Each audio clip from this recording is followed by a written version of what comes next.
మనం వాట్సాప్లలో లేకపోతే వివిధ సోషల్ మీడియాలలో మనం అందరం కూడా చూస్తున్నాం ఏ విధంగా ఇటు టీఆర్ఎస్ కానీ అటు కాంగ్రెస్ కానీ రాజకీయాన్ని ఎంత దిగజార్చాలో అంత దిగజార్చే ప్రయత్నం చేస్తున్నారు అందరం చూస్తున్నాం. వాస్తవానికి మంతని ప్రాంతంలో చర్చ జరగాలి, కంపల్సరీ జరగాలి. కానీ ఏ అంశాల మీద చర్చ జరగాలనేది ముఖ్యం. ఎప్పుడు చూసినా పాత పుల్లను తీసుడు, దాన్నే రుద్దుడు, దాని మీద కారం గలుడు, ఒకరినొకరు విద్వేషపూర్వకంగా మర్యాద లేకుండా, అసలు రాజకీయాలకే మర్యాద లేకుండా తిట్ల పురాణం, ఒక గౌరవం అనేది ప్రజాప్రతినిధులకు ఇవ్వకుండా తిట్ల పురాణం కానీ లేకపోతే ఇష్టం వచ్చినట్టు నోటికి వచ్చినట్టు మాట్లాడడం మనం అందరూ చూస్తున్నాం. నేను అడుగుతున్నా, ఈ దిక్కుమాల రాజకీయం ఇంకా ఎన్ని సంవత్సరాలు ఎన్ని రోజులు మంతెన ప్రాంతం చూస్తుంది?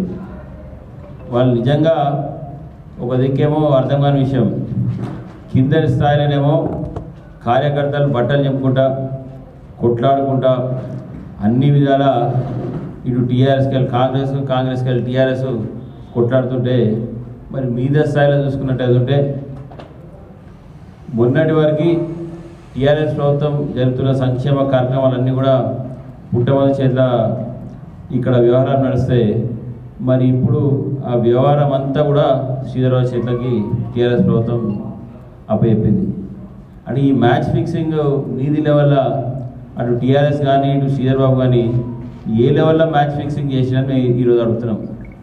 ఇక్కడ కాంగ్రెస్ సంబంధించిన పాపం కార్యకర్తడు ఎన్నో సంవత్సరాలకు వెళ్ళి నేను కాంగ్రెస్ పార్టీకి కష్టపడ్డా, మొన్న ఎమ్మెల్సీ ఎలక్షన్స్లో మరి శ్రీధర్బాబు ఆయన ఆశీస్సులు తీసుకొని నిల్చుంటే ఆయనకు ఒక్క ఓటు కూడా శ్రీధర్బాబు వేయలేదు. మరి ఇక్కడ ఉన్న కాంగ్రెస్ నాయకులందరూ కూడా మన ఎమ్మెల్సీ ఎలక్షన్స్లో ఆ టీఆర్ఎస్కి ఓటు వేయడం జరిగింది. మరి పైసలు తీసుకొని మీది లెవెల్లో వివిధ పదవులు తీసుకొని సెట్టింగ్లు వేసుకొని వాళ్ళు మంచిగానే ఉన్నారు. కానీ కింది లెవెల్లో మాత్రం కార్యకర్తలు బట్టలు నింపుకుంటా ఓవర్ నోటు తిట్టుకుంటా ఇంకా రాజకీయం ఏ స్థాయి దిగజారుతో అర్థం కాని పరిస్థితి ఉన్నది. ఎప్పుడు చూసినా ఏదో గతంలో సబ్జెక్ట్ పట్టుకొని అవుట్డేటెడ్ సబ్జెక్ట్ పట్టుకొని అవుట్డేటెడ్ ఫిలాసఫీని పట్టుకొని ఇంకా కూడా వీళ్ళు ఈ తర రాజకీయం చేసే ప్రయత్నం చేస్తున్నారు. కానీ ఇవన్నీ కూడా ప్రజలు తిరస్కరించారు. వీటన్నిటికీ కూడా ప్రజలు ఇవాళ మొగ్గు చూపుతలేరు. 8 సంవత్సరాల కిందట ఏమైంది, 20 సంవత్సరాల కిందట ఏమైంది, అది ఎవరు అడతలేరు. ఇప్పుడు వీళ్ళు అడిగేది ప్రస్తుతం సిచ్యువేషన్లో మీకు ఇన్నిసార్లు అధికారం ఇచ్చినాం, అవకాశం ఇచ్చినాం, మరి మీరు ఇన్ని సంవత్సరాలలో మన ప్రాంతానికి ఏం చేసింది అనేది సబ్జెక్ట్ మ్యాటర్ ఉండాలి. వాస్తవంగా చెప్పాలంటే గత 4 సార్లు ఎమ్మెల్యేగా మన మంతెన ప్రాంతానికి ఉండి ఈ డిగ్రీ కాలేజ్ వస్తే మల్లెపల్లి ధరిస్తాడా? అది శాతంగాతనమా లేకపోతే ఏమైనా తెలియగలతనమా? ఎంత ఇబ్బంది పెడుతుడు ఇక్కడ ఉన్న స్టూడెంట్స్కి కానీ స్టాఫ్కి కానీ. అక్కడ ఎక్కడో పడేసి దాని సగం మెయింటెనెన్స్ లేదు, దానికి అసలు ఆ ఉపాధ్యాయులు లేరు, చక్కగా ఆ కోర్సులు అటెండ్ చేసే పరిస్థితి లేదు. ఆ ఉన్న డిగ్రీ కాలేజీలో కూడా ఉన్న కోర్సులన్నీ కూడా తీసేసుకుంటా మొత్తం చేస్తే మన ఏబీపీ తరఫుకి వెళ్ళి పెద్ద ఎత్తున ధర్నా కూడా చేయడం జరిగింది. అక్కడ బార్డర్లో పెడితే అసలు మన ప్రాంతానికి వచ్చినట్టు కూడా లేదు. ఇంకా జేఎన్టీ కాలేజ్ తీసుకొచ్చి మంతెనలో పెడితే ఎంతమంది అభివృద్ధి చెందేటోళ్ళు, ఎంతమందికి బిజినెస్ పరంగా అవకాశాలు వచ్చేటి. అసలు మంతెని అంటే జేఎన్టీ అని మొత్తం రాష్ట్రంలో పేరు పోయేది, గసంటి తీసుకొచ్చి గడగడం వాడేసాడు. ఈ విధంగా వీళ్ళు ఆలోచన చేస్తున్నారు. ఇవాళ మంతని టౌన్లో మంతని ప్రాంతంలో చూసుకున్నట్టయితే ఏ గల్లీ కనవదాం చక్కగా రోడ్లు లేవు, డ్రైనేజీలు లేవు, వాటర్ పరిస్థితి చక్కగా లేదు. ఇవన్నీ పరిస్థితులు గీడుంటే ఇక బొందలు తీసుకుపోయి 40-50 కోట్లు పెట్టిన ఇప్పటివరకు ఇప్పుడు అడిగినాక బొందలు పెట్టుకొని దేని కొరకు పెడుతున్నారు పైసలు, దేని కొరకు మీరు ఇటువంటి ప్రోగ్రాం చేస్తున్నారు? ప్రజలకు అవసరం పడే విధంగా ఇక్కడ మీరు పనిచేస్తే దాంట్లో అర్థం ఉన్నది. ఇక మీకు ఆడ ప్రాజెక్టులు పెడితే కమిషన్లు ఎక్కువ వస్తున్నాయా లేకపోతే మీ కార్యకర్తలకు కింద మేపొచ్చానా, మరి ఇటువంటి ఆలోచనలు దాని మీద చర్చ పెడితే అంతేగాని అవుట్డేటెడ్ ఫిలాసఫీని పట్టుకొని గతంలో ఈయన ఇట్లా చేసిడు ఆయన గట్లా చేసిడు అని వీళ్ళు కొట్లాడుకుంటూ తప్పితే ఈ సంభాషణ వల్ల ఈ కొట్లాడల వల్ల మంతెనకి వచ్చే లాభం ఏందని అడుగుతున్నాం. మంత్రికి జరిగే న్యాయం ఏందని అడుగుతున్నాను. ఏమైనా సబ్జెక్ట్ ఉంటే డిస్కషన్ ఉంటే అది రాష్ట్ర స్థాయిలోనా కేంద్ర స్థాయిలోనా లేకపోతే మంత్రి స్థాయిలోనా మనకి ఏ విధంగా తోడ్పడుతుందనే విధంగా మనం డిస్కషన్ చేస్తే మన జీవితాలు రేపు రాబోయే కాలంలో ఏ పద్ధతిలో మనం పోతాం, ఏది మంచిగుంటుంది ఏది చెడుగుంటుంది అనే ఆలోచన చేస్తాం. దాని పరంగా మనం ముందుకు పోయే ఆస్కారం ఉంటుంది. దీనివల్ల ఏమున్నది, కొట్లాడలు చూస్తే కదా ఎట్లా హత్యల వరకు కూడా పోయినాయి కొట్లాడలు. అది కాదు కదా కాన్సెప్ట్ అనేది. ఇవాళ నేను అడుగుతున్నాయి, వీళ్ళిద్దరు కూడా ఈ 2 పదవులతో అనుభవిస్తున్నారు మంత్రి ప్రాంతంలో. సరే 2 పదవులు ఉన్నాయి కాబట్టి మరి చెరి దిక్కు ఇటొక దిక్కు 4 దిక్కుల పనులు అయితేనే మనం అనుకోవాలి. మొత్తం చూస్తే ఈ డబుల్ బెడ్రూమ్లకి దిక్కే లేదు. మరి 2 పదవులు ఉన్నారు కదా, ఇప్పటివరకు డబుల్ బెడ్రూమ్ వీళ్ళు ఎందుకు శాంక్షన్ చేస్తలేరు, ఎందుకు అర్హులని గోస పెట్టుకుంటున్నారు? మొన్న హాస్పిటల్ ఓపెనింగ్ ఉండే అది బంద్ చేయించిండ్రు. ఇక గమ్మతైన విషయం ఏంటంటే ఈ ఇద్దరు కూడా 2 పార్టీలకు వెళ్ళి మా నాయకుడు ఎవరికి బంద్ అయిందంటే మా నాయకుడు ఎవరికి బంద్ అని తీసుకుని సంతోషపడుతున్నారు. ఇవన్నీ సంతోషకరమైన విషయం ఇదేమన్నా? ఆడ హాస్పిటల్ లేక మొన్న పాపం ఇక్కడ హాస్పిటల్ తెలిసి ఉంటే మేము అటు సైడ్ పోయినాం సర్వేపేట దిక్కు, వాళ్ళకి ఎమర్జెన్సీ ఆపరేషన్ చేసేది ఉండే. ప్రెగ్నెన్సీ వచ్చింది పబ్లిక్కి, ఎమర్జెన్సీ ఆపరేషన్ చేసి ఉండే. ఇక్కడ హాస్పిటల్ అందుబాటులో ఉంటే వాళ్ళు ఈ హాస్పిటల్కి వస్తే పాపం బిడ్డ బతికేది. వాళ్ళు ఇక్కడ హాస్పిటల్ లేనందుకు అక్కడ 100 డైల్ చేస్తే అసలు అంబులెన్సే రాలేదట. 2-3 గంటల వరకు అంబులెన్స్ వచ్చి తీసుకుపోయే సమయం వరకు పాపం బిడ్డ చచ్చిపోయాడు. అంటే నేను అంటున్నా, ఇక్కడ ప్రజలు చాలా ఇబ్బందులు పడుతున్నారు, ఫీల్డ్ మీద ప్రాణాలు కోల్పోతున్నారు. హాస్పిటల్స్ అనేవి చాలా ముఖ్యం. దాన్ని ప్రయారిటైజ్ చేసి ఎవరు వీళ్ళు రాకపోతే ఏందట, వీళ్ళు వచ్చి రిబ్బన్ కటింగ్ అయిపోతే ఏందట, ఆడ ఉన్న నర్సుతోనే రిబ్బన్ కటింగ్ చేసి హాస్పిటల్ స్టార్ట్ చేస్తే ఏమైందట?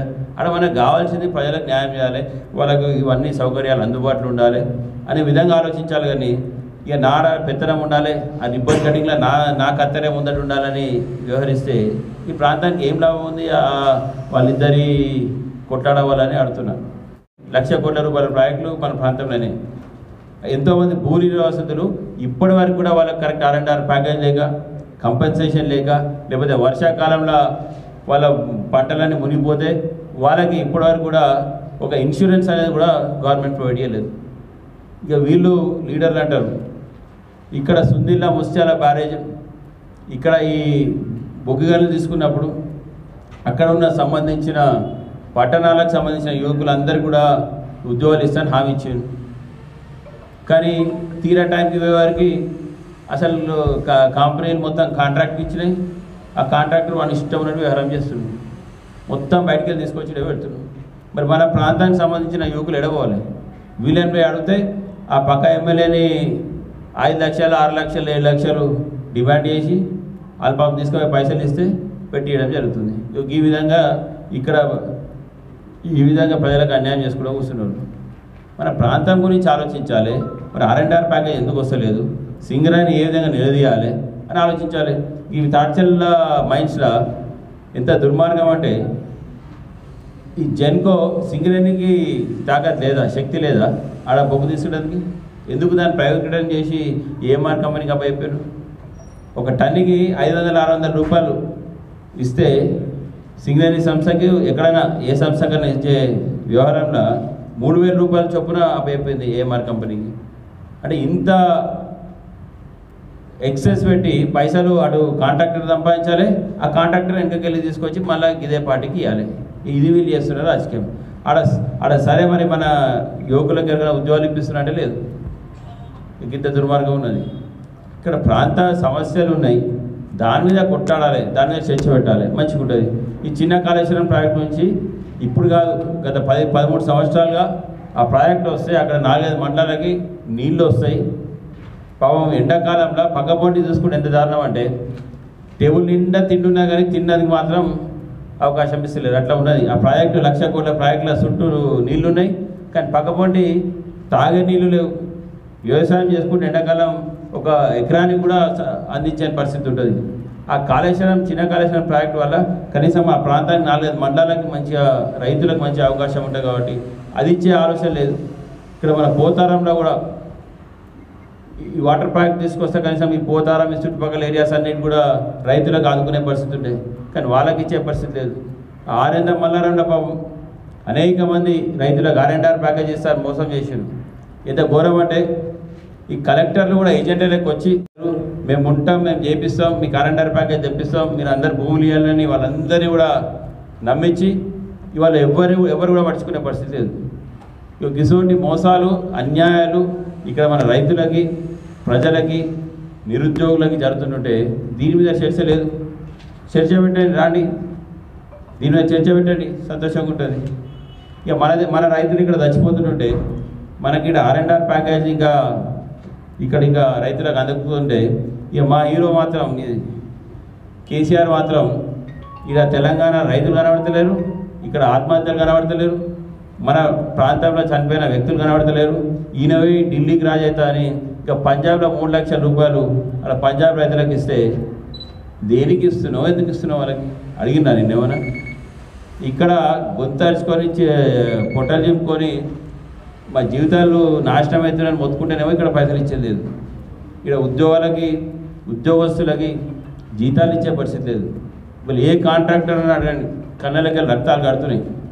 పాపం పైసలు కింద పెట్టి ఓ కాంట్రాక్ట్ చేస్తే ఏదైనా అవకాశం ఉంటుందంటే వాళ్ళకు కాంట్రాక్ట్లకు పైసలు ఇచ్చేది లేదు. ఇవాళ ప్రతి ఊర్లో కూడా సర్పంచ్ కానీ ఎంపీటీసీ కానీ చిన్న పనులు చేస్తే వాళ్ళ బిల్లు లేక 2-3 సంవత్సరాల కింద మీద పడుతున్నారు. ఇటువంటి వాతావరణం ఇక్కడ మన స్టేట్లో ఉన్నది.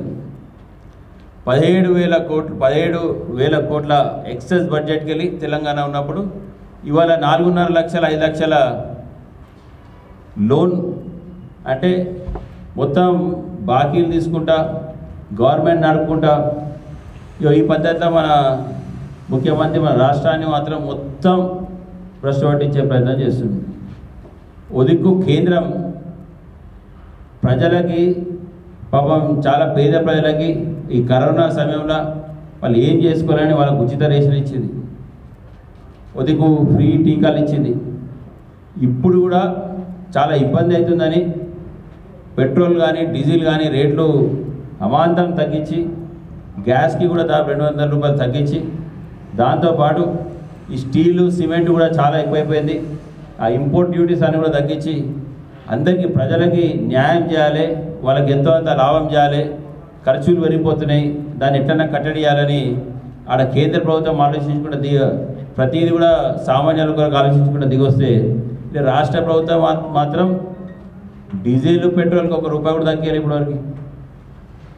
ఏదైనా ఉంటే కేంద్రం మీద తట్టాలి. ఇవాళ గూగుల్లో పోతే ప్రతి ఒక్కరికి అర్థమవుతుంది ఏ దాని మీద కేంద్రం వాటా ఎంత ఉంటుంది, స్టేట్ వాటా ఎంత ఉంటుంది, గ్యాస్లో కేంద్రం ఎంత ఉంటుంది, స్టేట్ ఎంత ఉంటుంది అన్నీ తెలిసి కూడా దుర్మార్గంగా ప్రతి ఒక్కటి కూడా కేంద్రం మీద వేసి ఒక అలవాటు అయిపోయింది. ఇప్పుడు ప్రజలకు అర్థమైపోయింది, ఇప్పుడు కేంద్రం దిగొచ్చింది తగ్గించింది, మరి మీరెందుకు తగ్గిస్తలేరు అని వాళ్ళు అడిగితే వాళ్ళకి జవాబు లేకుండా అయిపోయింది. ఈ మహాశయుడు మాత్రం ఆడ ఎవ్వరు పెట్టలే, అటు రిజిస్ట్రేషన్ ఛార్జీలు పెంచిండు, అటు ఎక్సైజ్ డ్యూటీలు పెంచిండు. ఏ పరంగా చూసినా కానీ ఇవాళ మన రాష్ట్రంలో ఆఖరికి మందు బాబులను రోజు పెట్టలే. వాళ్ళని కూడా దోవలు పీక తిన్నట్టు రక్తం తాగినట్టు మందు బాబులో కూడా వాళ్ళు ఇంత కష్టపడి తంతుంటా అంటే వాళ్ళకు కూడా సుఖం లేకుండా బాటిల్ కింద పెంచి కూర్చున్నాడు. ఇక ఈయన రాజకీయము మొత్తం ఒక దిక్కు అప్పులు చేసుకుంటా ఓ దిక్కు ఇవన్నీ పథకాలు పెట్టి పైసలన్నీ నాశనం చేసి ఎవరికి అక్కడ రాకుండా చేస్తుండు కూడా. వాళ్ళు జీతం లేని పరిస్థితి ఇవ్వాలంటే ఈ ప్రభుత్వం ఇంకెక్క రోజు నడవదు, ఇది ఆగే ప్రభుత్వం కాదు. ఇంతంతా ఆఖరికి లాస్ట్కి అన్నట్టుగా చచ్చిపోయింది ఒకసారి దీపం గట్టి వెళ్తానట్టు లాస్ట్కి ఇప్పుడు బాగా ప్రయత్నాలు చేస్తుడు. సెంట్రల్ గవర్నమెంటు వేరే రిజర్వ్ బ్యాంకు ఈయన చేసే కథలన్నీ వాళ్ళకి తెలుసు కాబట్టి వాళ్ళు ఒప్పుకుంటలేరు ఇప్పుడు. కాకపోతే నా స్కీమ్ ఏంటంటే మళ్ళీ 40-50 వేల కోట్లు తీసుకురావాలి, ఇక పుట్టినాలు వాళ్ళు ఇచ్చినట్టు మళ్ళీ ప్రజలందరినీ పంచాలి, దాన్ని ఎలక్షన్ పెట్టాలి. ఈ గడబడిలో మళ్ళీ ఆయన 40-50 సీట్లు గెలిస్తే ఇక మళ్ళీ ఒకసారి ముఖ్యమంత్రికి ఎటనవని స్టేట్ ఎటనవని ఎవడెటనవని అనే విధంగా ఈ పద్ధతిలో వీళ్ళు ఇప్పుడు ప్రయత్నం చేస్తుంది. ఈ రాష్ట్ర ప్రభుత్వం ఎంత దుర్మార్గం చేస్తుంది, ఈ చర్చ పెట్టాలి మంచిగుంటుంది. ఎందుకు కేంద్ర ప్రభుత్వం దిగి వచ్చినప్పుడు మరి రాష్ట్ర ప్రభుత్వం ఎందుకు దిగి వస్తలేదు? ఎందుకు పైసలు పెంచుకుంటూ పోతున్నారు? ఎందుకు ఇలా నూనె, పప్పు, ఉప్పు అన్నీ కూడా ధరలు పెంచుకుంటూ పోతున్నారు? ఈ డిస్కషన్ చేయాలి ఖచ్చితంగా. ఇలాంటి డిస్కషన్ చేస్తే ప్రజలకు కూడా న్యాయం జరుగుతుంది. ఇవాళ స్టేట్ మన సెంటర్లో చూసుకున్నట్టు ఉంటే ఎంత అద్భుతం. యాక్చువల్లీ నిన్న టోక్యో సమిట్లో మనం గతంలో కాంగ్రెస్ ప్రభుత్వం ఉన్నప్పుడు చూసినాం. మన్మోహన్ సింగ్ ఉన్నప్పుడు ఎగడో వెనక అందరు నడుచుకుంటూ వస్తే వెనక మెల్లగా నడుచుకుంటూ వచ్చాడు. ఇవాళ ప్రపంచ దేశాల అన్ని అగ్రనేతలలో మన నాయకుడు అందరినీ ముందు నడిపించే విధంగా ముందుకున్నాడు. ఎంత తేడా ఉన్నది మన భారతదేశానికి ఒకప్పటికి ఇప్పటికి. గత మంచిగా మన దేశాన్ని ముందుకు తీసుకుపోతుంది. కాబట్టి మరి ప్రధానమంత్రి నరేంద్ర మోడీ ఏ విధంగా మన దేశాన్ని ముందుకు తీసుకుపోతాడు? గతంలో మన పరిస్థితి ఎట్లుండే? వెనకాలనే కూడా పడబడుతుంది. ఇవాళ అన్ని దేశాల కంటే ముందున్నాం. ఇవాళ ఆయన జపాన్కి వెళ్ళి ఇక్కడనే మేక్ ఇన్ ఇండియా అంటే మీ మ్యానుఫ్యాక్చరింగ్ మొత్తం కూడా ఇండియాలో ఉండాలి అనే పద్ధతిలో వాళ్ళని కన్విన్స్ చేసుడే కాక మా భారతదేశానికి సంబంధించిన గూడ్స్ మేము ఇక్కడనే తయారు చేసుకుంటాం. అది కాక మాకు ఎంత శక్తి ఉందంటే మీకు ప్రపంచంలో ఎక్కడ ఏ గూడ్స్ కావాలన్నా మా భారతదేశంలోనే ఉత్పత్తి అయ్యే విధంగా మ్యానుఫ్యాక్చరింగ్ ఇక్కడ పెట్టదని అక్కడ వాళ్ళ మీద ఒత్తిడి చేస్తున్నాం. అంటే మన దేశం కొరకి, మన దేశ తరక్కి కొరకి, భవిష్యత్ కొరకి ఏ విధంగా ఆలోచిస్తుంది అనేది మనం ఈ తెలుసుకోవాలి యాక్చువల్లీ. సో గతంటి నాయకులు ఇవాళ దేశాన్ని పరిపాలిస్తున్న వాటి గతంలోకి ఇప్పటికి చాలా మనం తేడా చూస్తున్నాం. ఇక మన ఇక్కడ నాయకుడు మాత్రం ఏది పడుతుంది అమ్ముడే. మొన్న ఎంపీ సీట్లకు చూసి ప్రతి ఒక్క దగ్గర 100 కోట్లు తీసుకున్నాడు. ఎంపీ సీట్లు ఇష్టం వచ్చినట్టు మార్చాడు. ఇవాళ 3 రాజ్యసభ మెంబర్లు మన రాష్ట్రంకి వెళ్ళి ఈ 3 రాజ్యసభ మెంబర్లు ఏమన్నా ఏ రోజన్నా ప్రజల కొరకు కష్టపడ్డా? ఏ రోజన్నా ఉద్యమంలో పనిచేసిందా? ఏ రోజైనా తెలంగాణ కొరకు వాళ్ళు ఆలోచించిందా? వాళ్ళు కూర్చున్నారు, 100 కోట్లు ఖర్చు పెట్టి పైసలు సంపాదించుకున్నారు. మొన్న ఒక 6 నెలల క్రితమే ఈ హెడ్రోస్ సంస్థ అనేది ఈ కోవిడ్ వ్యాక్సిన్కి దుర్మార్గంగా అందరి దగ్గర వసూలు చేసి దొంగచాటుగా వాళ్ళు మెడిసిన్స్ మ్యానుఫ్యాక్చరింగ్ చేసుకుంటూ అమ్ముతున్నారని 140 కోట్ల రూపాయలు క్యాష్ పట్టుబడ్డ ఆయనని వాళ్ళు తీసుకుపోయి రాజ్యసభలో కూర్చోబెడతాయి. అంటే నువ్వు ఏం చెప్పదలుచుకున్నావు? ఇక్కడ ప్రజల సేవ పోయింది, గంగల పోయింది, మంచితనం పోయింది. ఎవరికి పైసలు ఉంటే అది ఎట్లనే వేసుకొని ఆ ప్రజలు చంపి చేసుకుంటాడా, దుర్మార్గంగా చేసుకుంటాడా, పీడించి చేసుకుంటాడా? కానీ పైసలు ఉన్నోడే నావాడు. ఎందుకంటే వానికి రాజ్యసభ ఇవ్వాలి, మళ్ళీ వాడు 200 కోట్లు నాకు అప్పు చెప్పాలి. ఇక అట్లా ప్యాకేజ్ డీల్స్ అయిపోయింది. ఈ పద్ధతిలో రాజ్యసభ మెంబర్లు కానీ ఈ నామినేటెడ్ పోస్టాన్ని కూడా ఇవ్వడం జరుగుతుంది. ఇవి మనం ఆలోచించాలి. అరే ఇంత కష్టపడుతున్నాం, ఇన్ని సంవత్సరాలకి త్యాగం చేసి కొట్లాడుతున్నాం, మరి కష్టపడ్డోళ్ళకి ఏ పద్ధతిలో వాళ్ళకి న్యాయం చేయాలని ఆలోచన లేదు. మీరు మీ ఇష్టం, మీ బల్బు కష్టపడ్డారు. నాకు వచ్చేవరకు అయితే నేను 100 కోట్లకు 200 కోట్లకు అమ్ముకుంటా. ఇటువంటి రాజకీయం కేసీఆర్ చేస్తున్నాడు. ఉన్న భూములను ఎక్కడొక్కడ ప్రొహిబిటెడ్ ల్యాండ్ అని పెట్టి దాన్ని ఆ ప్రొహిబిటెడ్ ల్యాండ్ని కరెక్ట్గా డీల్ చేసే వ్యవహారం లేకుండా అన్ని దొంగచాటులు నడుస్తున్న వ్యవహారాలు. అటు ఎంఆర్ఓ కానీ, ఇటు ఫీల్డ్ ఆఫీసర్లు కానీ, లేకపోతే కలెక్టర్ కానీ ఒక ప్రాపర్ ప్రొసీజర్ అనేది ఇప్పటివరకు కూడా వాళ్ళు చెప్పలేకపోతున్నారు. గట్టిగా ఆడితే వాళ్ళు ఏమంటున్నారు, దీనికి ఎట్లా చేయాలో ఇంకా గవర్నమెంట్కి వెళ్ళి మాకు క్లియర్ ఇన్స్ట్రక్షన్స్ రాలేదు కాబట్టి ఇట్లనే పెండింగ్ ఉందనే విధంగా మాట్లాడుతున్నారు. కానీ దానివల్ల ఎంత ఇబ్బంది పడుతున్నారు. రైతు బంధు వచ్చిన వాళ్ళందరికీ అయిపోయింది, రిజిస్ట్రేషన్ చేసుకుంటే వాళ్ళకి అయిపోయింది, ఓ ప్లాట్ అమ్ముకోని కింద పెళ్లి చేసుకుందాం అంటే వాళ్ళకి అయిపోయింది. మరి ఇది 2 సంవత్సరాలకి వెళ్ళి జరుగుతున్న ఇబ్బంది. దాని మీద డిస్కషన్ పెట్టాలి. ధరణి పోర్టల్ అనేది ఇంట్రడ్యూస్ చేసినప్పుడు మరి దాని ఒక పైలట్ ప్రాజెక్ట్ లెక్కనో, ఓ ట్రయల్ రన్ లెక్కనో మరి ఈ సిస్టమ్ అన్నీ పర్ఫెక్ట్ ఉందా లేదా అని దాని మీద ఆలోచన చేసి అన్నీ సెట్ అయినాక చేసేది ఉంటే ఏమి తొందర పడ్డదట. ఇక అన్ని సగం ఆలోచనలు. ఎందుకంటే ప్రాజెక్టు తీసుకపోయి మా దోస్తుకు ఐటీ కంపెనీ ఉంది, ఆయనకి ఇస్తే మొత్తం డేటా వాళ్ళకే ఉంటుంది. ఇల్లు ఎంత స్కామ్ ఉందో ఇవన్నీ తీసుకపోయి ప్రొహిబిటెడ్ ల్యాండ్ వేసి పడేయాలి. ఇక కొంతమంది ఇటు ఉంటారు, కొంతమంది అమెరికాలో ఉంటారు, కొంతమంది చచ్చిపోతారు.